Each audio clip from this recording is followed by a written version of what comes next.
Well, I hope everybody's having a great Memorial Day weekend. We're out here working. Actually, no, we were working last week at Autism One, and we ran into a he's super cool. He's doing some great research on a lot of things for many years. We've known about him. Dr. Jeff Bradstreet here at Autism One.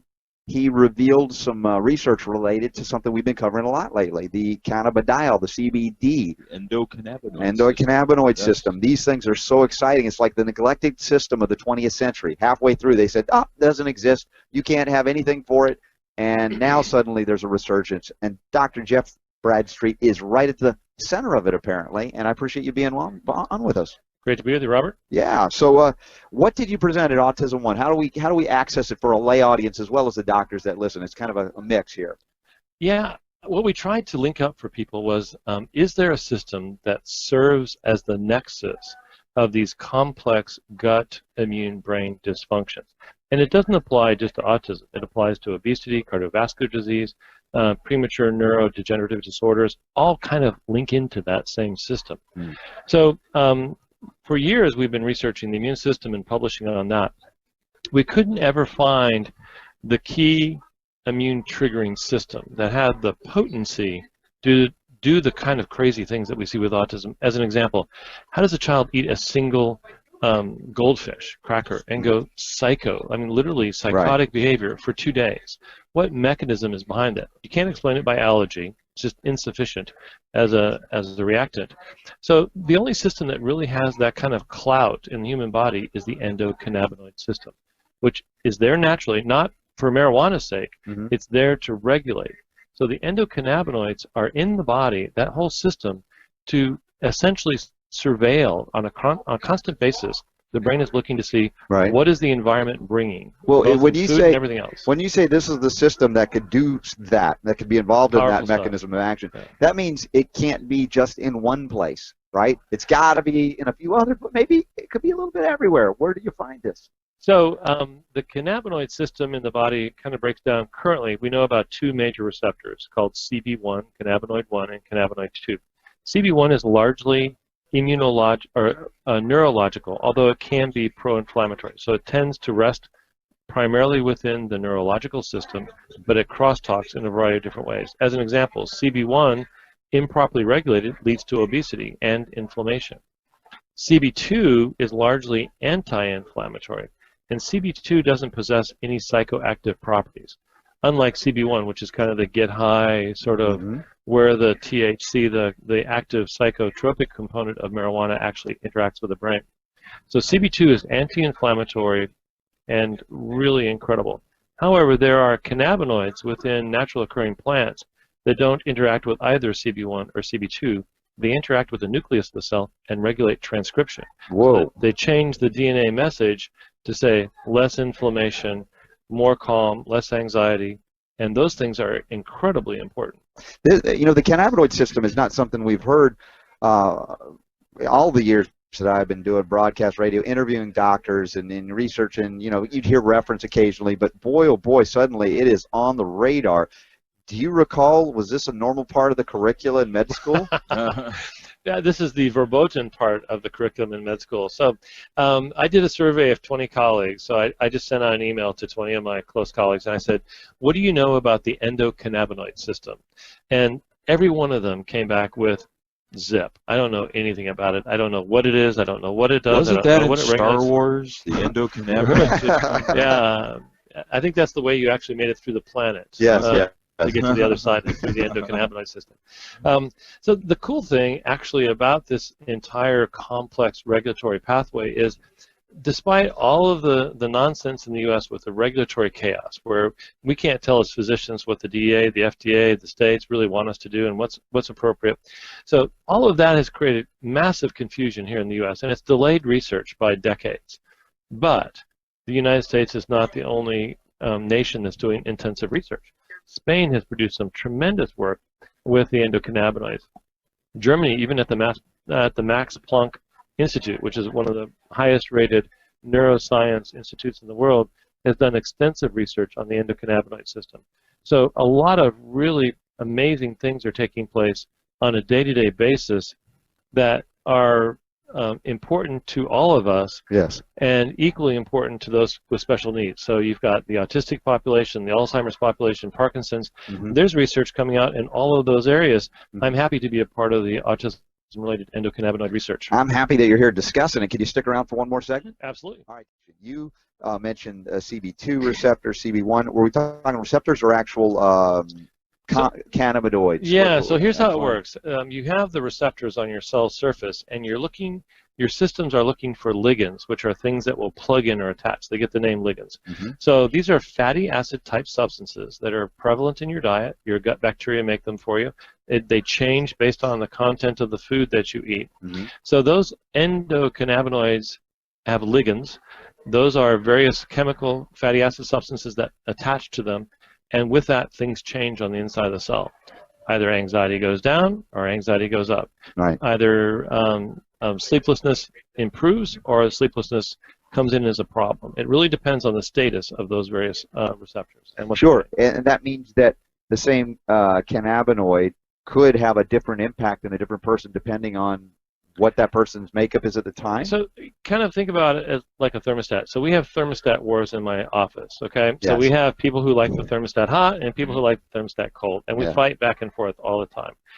So the endocannabinoid system is constantly trying to re-regulate, not your temperature so much, but the entire regulation of your body, from the state of your mood. Do I need to eat? Am I satisfied? Do I need to sleep? Is it time to, procreate? All of that is actually controlled through the endocannabinoid system. People who have defects in this don't want to eat. They don't want to have partners. They don't want to be social. They can't sleep properly at night. Simple re-regulation of that restores balance into that entire system. So we did some incredible research with monocytes. These are our white blood cells pulled out of kids with autism. We compared them to kids who did not have autism, and we saw dramatic changes, and I showed that slide in my last talk, where there was between a 10 and 20-fold difference in cannabinoid dysregulation in the autism population compared to their healthy developing peers. Well, Dr. Bradstreet, the reason I asked that question too is because I've been interviewing a lot of folks, doctors and patients, about kids as well, particularly with autism, but more than that, seizure disorders, things. And I'm finding that they're taking a similar or the same product, and it's impacting them in radically different ways. So this is kind of getting at that understanding. Yeah, do you like it hot or do you like it cold? Where's your immune system at? Is it turned up or is it turned down? Are you anxious or are you depressed? Are you both? You're anxious and depressed. So you have this constellation and mix of different patterns, but it's very individualistic. So some species have relatively high THC to cannabidiol ratios. Those tend to be more psychoactive. Others are very more prone to have large amounts of CBD, like there may be a 20 or 30 to 1 ratio between CBD and THC in certain plants that are out there. Those tend to be extremely anti-inflammatory because that regulates the CBD pathway. Okay, very cool. Now, I have had a personal experience with my own family, my wife, who has dealt with a trigeminal neuralgia since post-extraction. The nerve was really inflamed, damaged, and it 2+ years of pain.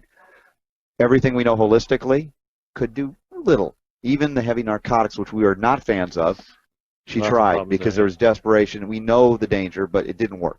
Now, we didn't know about the CBD. We were introduced to it. She began utilizing the concentrated form, and it was the first thing in 2+ years that took her out of that intense pain. And we're not talking mild. Oh, no. Intense. I believe you completely. The research on basically extinguishing chronic neuropathic pain, so pain that's coming from a damaged nerve, and CBD is very strong. And there's multiple articles in the medical literature, so that's solid data. It's not even I think really we proved it clinically with my wife. I don't think that's even really controversial. Okay. If you know the literature. Yeah, no, but the thing is, I ask you that because here I'm experiencing it more from let's say, clinical interaction with somebody and hearing these stories as well, not necessarily having reference to the data if it backs it up. Now, we know sometimes the data is not up to speed with what people are seeing clinically. It's nice to see, oh, well, yeah, that makes all the sense in the world. This is what we're seeing. That's not an anomaly. No, and what's amazing is medicine, because of the regulatory environment in the United States, has been stuck in its own reefer madness. I mean, we've been insane over the whole pot issue. Trying to, rather than trying to exploit the good features, the good chemicals that are present within the cannabis plants, we've actually gone the opposite direction in this country, and we've labeled it as an abusive drug. For goodness sake, yes, THC can be hallucinatory. I know people who, go out on a Friday night and drink whiskey and black out and don't know who they were the next day. Why are you looking at me? That wasn't me. No, But but I'm from the South, so, whiskey is a common event in the South. But for me, it was in Georgia when I was growing up as a teenager, it was beer. Well, there you go. We go out and have ridiculous quantities of beer. Yeah, I mean, so the abuse potential is there for a lot of different substances, including prescription medications, which are highly abused in this country. Yes. So if you look at the potential dangers versus the potential benefits, there's really very little benefit that you can see in just alcohol. I mean, the flavonoids that come with wine, yes. The alcohol per se, not necessarily. Not so much. Yeah. So when you look at the cannabidiols and the various plant-related chemicals, the medical repertoire that's in that plant can treat most human diseases. That's pretty amazing. That is pretty. One plant that has. If you look at the majority of things that we're suffering from, the chronic illnesses, that one plant has the capacity, properly applied, and properly, the right kind of concentrates and blends, to basically treat most of those diseases, from Alzheimer's to autism to inflammatory bowel disease to chronic allergy, asthma to migraine. I mean, what medicinal plant has that kind of property? Dr. Bradstreet, I've covered a lot of crimes, medical crimes of the 20th century, going back from the Flexner Report on forward.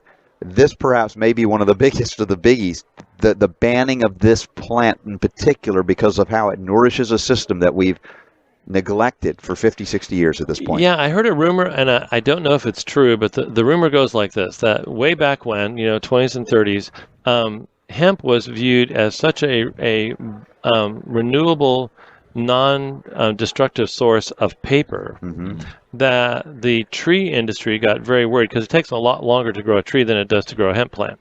So it's got a really nice fiber that's been used for 2,000, 3,000, 4,000 years. Constitution written on hemp. Declaration of Independence written on hemp. That is kind of a funny paradox, isn't it? Yeah. Yeah.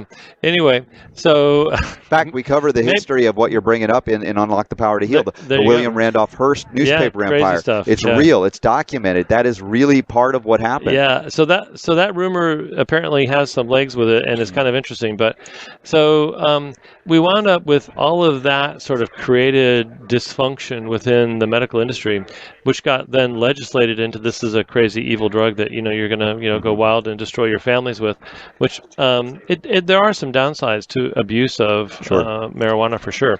Absolutely. Properly applied hemp oil extracts can be phenomenal. No. Now, I want to make sure that we cover this. I imagine that we'll get to talk to you another time in the future as this evolves, because there's a lot coming to the surface here. Absolutely. I focus a lot on gastrointestinal health recovery, not only for the kids who are autistic, because of my history. And there's so much GI inflammation, leaky gut, even just candida overgrowth. I am seeing with these kids that have multiple to hundreds of seizures a day, going on the CBD oil from the industrial hemp plant, recovering down from hundreds to zero. And I'm thinking, knowing what I know outside of head injuries, most of that kinetic activity, electric, is screwing up in the gut. It's got to be doing something there. There's got to be serious endocannabinoid receptors. Something's going on in there. Oh, no question. So 70% of your immune system is in your GI tract. Probably 70+% of all human disease initiates in a bad gut. And by a bad gut, I really mean a bad ecosystem. So the constitution of the microbes that make up that environment create 50% of your metabolism. That metabolism is either going to be a good metabolism or it's going to be a destructive metabolism. And it depends on the nature of that environment. So with antibiotics, with the type of foods that we've been eating, we have destroyed that ecosystem. I don't think we even know what it's supposed to be anymore. Yeah, you're right. Yeah. Because it's been so corrupted by foods and antibiotics and everything else. So when we get back to that restored ecosystem, that that microbiome, as it's called, which is the environment downstairs, actually changes the endocannabinoid regulation. And that's an amazing link to most human diseases. Yeah, absolutely. And I love you talked about the ecosystem. We talk about the terrain. Antoine Béchamp, Claude Bernard, the people that they don't teach in medical school here in America. And that understanding changes everything, the entire world outlook, global outlook from that perspective, not only from a medical, but even a geopolitical perspective, because the Pentagon operates like medical doctors, spraying antibiotics, over the world to prevent prevent terrorism, like we do that antibiotics to prevent bacterial growth, right? And those aren't necessarily the enemies. Yeah, waging war, that they're creating enemies because they're altering the terrain. And guess what grows there? Terroristic like bacteria. But it was created by the treatment. Well, this is, the power to cure is the power to corrupt nature. So some of these really powerful drugs that we've created in the last 100 years of medicine have a lot of unforeseen side effects and a lot of complications that it takes years for us to kind of figure out, hey, maybe it's not so good to wipe out your ecosystem. Right. Maybe it's not such a great idea to take things that permanently alter the way your brain receptors function. So we're I think, starting to wake up to that. Yeah. And a lot of people are dissatisfied with the standard pharmaceutical remedies that we have. And I think it's going to change. Yeah, the law of unintended consequences. Where have we heard that, right? The arrogance of man. Yeah, exactly. It's always present. Mm-hmm. Well, I tell you what, this has been extraordinary reconnecting with you, Dr. Bradstreet, and I'm really thrilled about this. I know this is only one aspect of what you do, but to me it's a very exciting part because it's been almost lost. Right? It's like lost knowledge. It is. It is. I don't know who had it at the level that we would like to have it, but we see the use of this plant as a medicine in history, as a food in history, for cosmetic topical uses, for industrial uses. I mean, it was probably one of the most prevalent resources of the Native American Indians as far as a remedy, that plus aspirin. And so if you add what we learned about hemp from the American Indians, which we then had to throw away, but hemp was a concoction widely used in medicine. And then if you look at what we threw away with, years of kind of not understanding what aspirin really was, which is the natural substance of bark that can have a lot of profound effects. Yeah. It can be good and bad depending on how you dose it. Sure, of course. Like everything, appropriately applied, natural substances have a much better effect than pharmaceutical drugs for almost everything that we look at. Bingo. Amen. Dr. Jeff Bradstreet. .org. We've got it linked up in the show notes. Thank you for stopping by here at Autism One. Appreciate you very much. Take care, Robert. All right, we'll be right back.